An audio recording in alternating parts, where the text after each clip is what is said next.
Hello दोस्तों। Excel का look और फील सिर्फ डाटा भरने से नहीं बनता जब तक आप कंडीशनल फॉर्मेटिंग का मैजिक नहीं जानते। आज हम सीखेंगे कैसे आप बोरिंग डेटा को कलरफुल, स्मार्ट और प्रोफेशनल बना सकते हैं सिर्फ कुछ क्लिक्स में। तो दोस्तों, आपने कभी कंडीशनल फॉर्मेटिंग का यूज किया है? अगर हाँ, तो कौन सा फीचर सबसे ज्यादा यूज किया है? कमेंट में जरूर बताना। तो वीडियो शुरू करें उससे पहले बता दें कि हमारा एक्सेल का मास्टर क्लास चल रहा है। ये हमारा 5वां क्लास है, यानी कि पार्ट 5 है। तो पार्ट 4 में हमने सीखा था नंबर फॉर्मेटिंग कैसे काम करता है। अगर आपने वो मिस किया है तो पहले वो देख लो, फिर इस पे जंप करो फॉर बेटर अंडरस्टैंडिंग। तो दोस्तों, आपको इस पार्ट में सब कुछ ठीक से समझ में आए, इसके लिए मैंने पहले से आपके लिए एक शीट बना के रखा है जिसमें स्टूडेंट नाम है और सब्जेक्ट है और उनके रोल नंबर है। तो आज हम क्या सीखेंगे? आज के वीडियो में हम सीखेंगे ये कंडीशनल फॉर्मेटिंग में हाइलाइट सेल के ये जितने भी ऑप्शन है, सारे के सारे ऑप्शन आज के वीडियो में हम कवर करेंगे। तो चलिए शुरू करते हैं। तो देखिए, कंडीशनल फॉर्मेटिंग में हाइलाइट सेल्स रूल में सबसे पहला ऑप्शन है हमारा ग्रेटर देन। तो उसको यूज कैसे करते हैं वो मैं आपको दिखाता हूँ। तो सबसे पहले हम इस पूरे डेटा को सिलेक्ट करेंगे। जैसे मैंने पूरे इस डेटा को सिलेक्ट कर लिया है, ठीक है। अब मैं यहाँ पर कंडीशनल फॉर्मेटिंग में जाऊँगा, हाइलाइट सेल्स में जाऊँगा, फिर पहला ऑप्शन जो ग्रेटर देन है उस पे जाऊँगा। फिर यहाँ पर आपको एक नया डायलॉग बॉक्स दिख जाएगा। तो मुझे यहाँ पर मेरे स्टूडेंट के 80 से ज़्यादा कितने स्टूडेंट को मार्क्स मिले हैं वो मुझे देखना है। तो मैं यहाँ पर 80 लिखूँगा। फिर यहाँ पर आपको कौन-सा कलर चाहिए वो भी लिखा हुआ आ जाएगा। तो मेरा यहाँ पर ग्रीन कलर रहेगा क्योंकि मेरे स्टूडेंट ने यहाँ पर अच्छा काम किया है, यानी कि 80 से ज़्यादा मार्क्स लाए हैं। इसीलिए मैं यहाँ पर ग्रीन सिलेक्ट करूँगा, फिर यहाँ पर मैं ओके करूँगा। तो देखिए, जितने भी स्टूडेंट ने जो भी सब्जेक्ट में यहाँ पर 80 से ज़्यादा मार्क्स लाए हैं, उन स्टूडेंट का यहाँ पर ग्रीन हाइलाइट हो गया है। अब चलते हैं हमारे दूसरे ऑप्शन में। दूसरे ऑप्शन के लिए एक बार फिर से वही काम करेंगे। इस डेटा को सिलेक्ट करेंगे, फिर कंडीशनल फॉर्मेटिंग में जाएँगे, फिर हाइलाइट सेल्स रूल में जाएँगे, फिर यहाँ पर दूसरा ऑप्शन है लेस देन। तो उसको यूज़ करने के लिए उसको क्लिक करेंगे। फिर यहाँ पर आपको एवरेज दिखाया जाएगा, लेकिन वो नहीं लेना है हमें। मुझे चाहिए यहाँ पर 35। तो मैंने यहाँ पर 35 लिख लिया है। फिर यहाँ पर मैं ओके करूँगा। तो देखिए, यहाँ पर सिर्फ़ और सिर्फ़ टीना ने 2 सब्जेक्ट में 35 से कम लाया है और यहाँ पर वो फेल हो गई है। बाकी 9 के 9 स्टूडेंट मेरे यहाँ पर पास हो गए हैं। तो बहुत ही अच्छा काम किया है। अब मैंने यहाँ पर 2 रूल लगा दिए हैं, मुझे उसको हटाना है। तो मैं कैसे हटा सकता हूँ, वो भी ऑप्शन मैं आपको सिखा दूँगा। तो चलिए, मैं इस डेटा को पहले सिलेक्ट करता हूँ, फिर यहाँ पर कंडीशनल फॉर्मेटिंग में जाऊँगा, फिर यहाँ पर नीचे लिखा हुआ है क्लियर रूल्स, फिर इस वाले ऑप्शन को मैं सिलेक्ट करूँगा। तो देखिए, मैंने यहाँ पर जितने भी रूल्स लगाए हुए थे, यानी कि 80 से ज़्यादा और 35 से कम, वो दोनों के दोनों यहाँ पर हट चुके हैं, क्योंकि मुझे यहाँ पर दूसरे और भी रूल्स यहाँ पर लगाने हैं, आपको सिखाने हैं। तो चलिए, इसके बाद तीसरे ऑप्शन पे चलते हैं। तो सबसे पहले मैं इस डेटा को सिलेक्ट कर लेता हूँ, फिर यहाँ पर कंडीशनल फॉर्मेटिंग में जाऊँगा, हाइलाइट सेल्स रूल्स में जाऊँगा और तीसरा ऑप्शन है आपका बिटवीन, यानी कि जो भी डेटा आप लिखोगे, उन दोनों के बीच का जो भी डेटा होगा वो आपको हाइलाइट करके दिया जाएगा। जैसे मैं यहाँ पर लिखूँगा 40 और 75, मेरा ठीक लिखा हुआ है, ठीक है? उसको मैं यहाँ पर येलो कलर में करना चाहूँगा। तो यहाँ मैं येलो सिलेक्ट करूँगा, फिर यहाँ पर ओके करूँगा। तो देखिए, 40 और 75 के बीच में जितने भी नंबर यहाँ पर थे, वो सारे के सारे नंबर यहाँ पर पीले कलर में हाइलाइट हो गए हैं। उसके बाद चलते हैं चौथे ऑप्शन के लिए। तो सबसे पहले मैं इस डेटा को सिलेक्ट करूँगा। उसके बाद हम जाएँगे कंडीशनल फॉर्मेटिंग में, हाइलाइट सेल्स रूल में और चौथा ऑप्शन है हमारा इक्वल टू, यानी कि जो भी स्पेसिफिक डेटा हमें चाहिए, स्पेसिफिक नंबर हमें चाहिए, उस नंबर के लिए इक्वल टू का यूज़ होता है।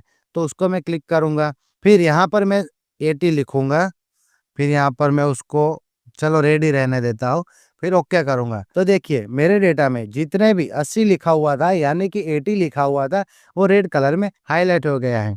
तो चलिए, पहले मैं इस रूल को क्लियर कर देता हूँ, उसके बाद अगला ऑप्शन आपको सिखाऊँगा।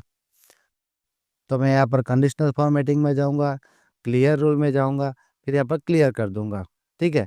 तो मेरा डेटा जो पहले जैसा था, वैसा हो गया है। अब चलते हैं अगले ऑप्शन के लिए। अगला ऑप्शन हमारा कौन-सा है? यानी कि चौथा नहीं है, 5वां है।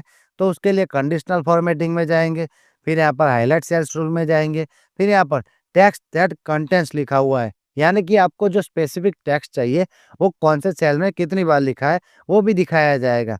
तो मैं इसको यहाँ पर प्रैक्टिकल करूँगा, इसके लिए मैं इस डेटा को सिलेक्ट करूँगा, ठीक है।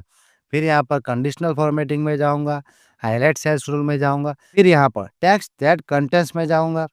फिर जैसे मुझे यहाँ पर चाहिए जैमिन, तो मैं यहाँ पर जैमिन लिखूँगा।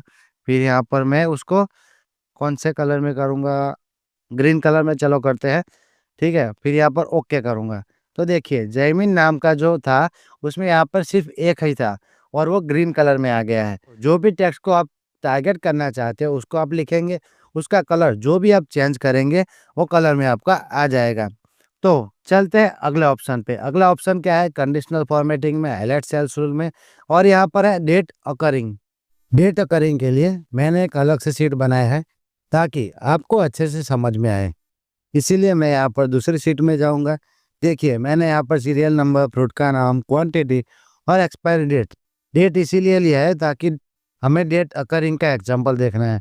तो मैं यहाँ पर डेट को सिलेक्ट करूँगा। फिर यहाँ पर कंडीशनल फॉर्मेटिंग में जाऊँगा, हाइलाइट सेल में जाऊँगा और डेट अकरिंग में जाऊँगा। तो देखिए यहाँ पर मुझे बहुत सारे ऑप्शन मिल जाएंगे, जैसे यस्टरडे का, टुडे का, टुमारो का, या 7 दिन का, अगले हफ्ते का, आने वाले हफ्ते का, या महीने का।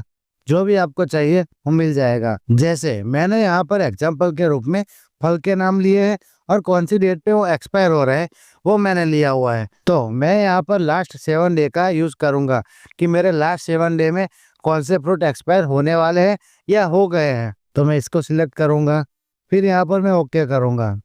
तो देखिए मेरे यहाँ पर पहले जो 3 फ्रूट है वो एक्सपायर हो गए या फिर होने वाले हैं, तो यहाँ पर रेड कलर में दिखाया जाएगा। और मैं यहाँ पर एक बार फिर से डेट अकरिंग का इस्तेमाल करना चाहूँ तो मैं इस पूरे डेटा को सिलेक्ट करूँगा, फिर यहाँ पर कंडीशनल फॉर्मेटिंग में जाऊँगा, हाईलाइट सेल में जाऊँगा, फिर एक बार फिर से डेट अकरिंग में जाऊँगा, फिर यहाँ पर मैं जाऊँगा नेक्स्ट वीक में, तो मैं यहाँ पर नेक्स्ट वीक में क्लिक करूँगा, फिर यहाँ पर उसको मैं ग्रीन कलर में करूँगा। तो देखिए जैसे मैंने यहाँ पर नेक्स्ट वीक किया है तो ये वाला कलर हाईलाइट हो गया है, यानी कि ये वाला कलर ग्रीन कलर में आ गया है।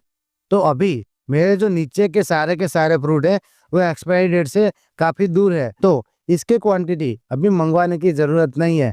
तो मैं यहाँ पर इसको ओके करूँगा। तो देखिए ये वाले सारे ऊपर के जो ऑप्शन है इसकी क्वांटिटी या तो एक्सपायर हो चुकी है या एक्सपायर होने वाली है, तो मुझे यहाँ पर जल्द से जल्द इसको बेचना पड़ेगा। और ये वाली क्वांटिटी यानी कि 10, 11 और 12 अभी एक्सपायर होने वाली है। और उसके बाद यहाँ पर ये 4 ऑप्शन है, यहाँ पर 13, 14, 15 और 16, इसकी एक्सपायरी डेट अभी बाद में आएगी, तो ये थोड़े दिन और चलेगा। तो ये हो गया आपका डेट अकरिंग। इसके बाद का ऑप्शन हम देखेंगे, तो मैं यहाँ पर कंडीशनल फॉर्मेटिंग में जाऊँगा, हाईलाइट सेल में जाऊँगा और यहाँ पर डुप्लीकेट वैल्यू में जाऊँगा। डुप्लीकेट वैल्यू का इस्तेमाल इसीलिए होता है कि आप अपने डेटा में कोई डुप्लीकेट वैल्यू देखना चाहते हो तो इसको सिलेक्ट करके आप देख सकते हैं। जैसे एग्जांपल के रूप में आपको दिखा दूं कि मैं यहाँ पर इस पूरे डेटा को सिलेक्ट करूँगा, फिर यहाँ पर कंडीशनल फॉर्मेटिंग में जाऊँगा, फिर यहाँ पर हाईलाइट सेल रूल में जाऊँगा, फिर डुप्लीकेट वैल्यू में जाऊँगा और जो भी मेरा डुप्लीकेट कलर है उसको मैं लाल ही रहने दूंगा। फिर यहाँ पर मैं ओके करूँगा। तो देखिए मेरा यहाँ पर ऑरेंजेस, एप्पल, बनाना तीनों के तीनों चीज़ यहाँ पर 2 बार आया, यानी कि डुप्लीकेट वैल्यू है। ये वाले ऑप्शन को मैं दूसरे तरीके से आपको सिखाता हूँ। जैसे मैं शीट 1 में जाऊँगा, यहाँ पर मैंने यहाँ पर स्टूडेंट के रोल नंबर लिखे हुए हैं, तो मैं यहाँ पर इसको सिलेक्ट करूँगा, फिर यहाँ पर कंडीशनल फॉर्मेटिंग में जाऊँगा, हाईलाइट सेल्स रूल में जाऊँगा, फिर यहाँ पर डुप्लीकेट में जाऊँगा। फिर जो भी मेरा डुप्लीकेट है वो रेड कलर में आ जाएगा, फिर मैं यहाँ पर ओके करूँगा। तो देखिए मेरा यहाँ पर कोई भी डुप्लीकेट नहीं है, इसीलिए यहाँ पर कोई भी रेड कलर में नहीं आया। लेकिन मैं यहाँ पर इसको मिटा के 4 करूँगा और नीचे चला जाऊँगा, तो देखिए मेरा जो डुप्लीकेट वैल्यू है वो यहाँ पर रेड कलर में हाईलाइट हो गया है। लेकिन मैं यहाँ पर एक बार फिर से इसको 5 में करूँगा, फिर नीचे चला जाऊँगा, तो मेरा जो रेड कलर का हाईलाइट हुआ था वो चला जाएगा, क्योंकि अभी यहाँ पर कोई भी डुप्लीकेट वैल्यू हाजिर नहीं है। इनमें से आपके लिए सबसे यूजफुल कौन सा लगा, greater than, text that contain या डुप्लीकेट फाइंडर, नीचे कमेंट करो। दोस्तों आप देख रहे हो कंडीशनल फॉर्मेटिंग सिर्फ डेकोरेशन नहीं, एक स्मार्ट एनालिसिस टूल है। अगले पार्ट में हम यहाँ पर कंडीशनल फॉर्मेटिंग के जितने भी बाकी ऑप्शन है उसको कवर करेंगे। दोस्तों, अगर ये वीडियो आपको काम का लगा हो तो आप लाइक जरूर करें और नए हो तो सब्सक्राइब करें और बेल आइकन दबाना मत भूलना ताकि अगला पार्ट मिस ना हो। अब आप बताओ, आपका फेवरेट कंडीशनल फॉर्मेटिंग टूल कौन सा है? कमेंट में लिखो। मिलते हैं अगले वीडियो में, तब तक के लिए एक्सेल सीखते रहो, आगे बढ़ते रहो।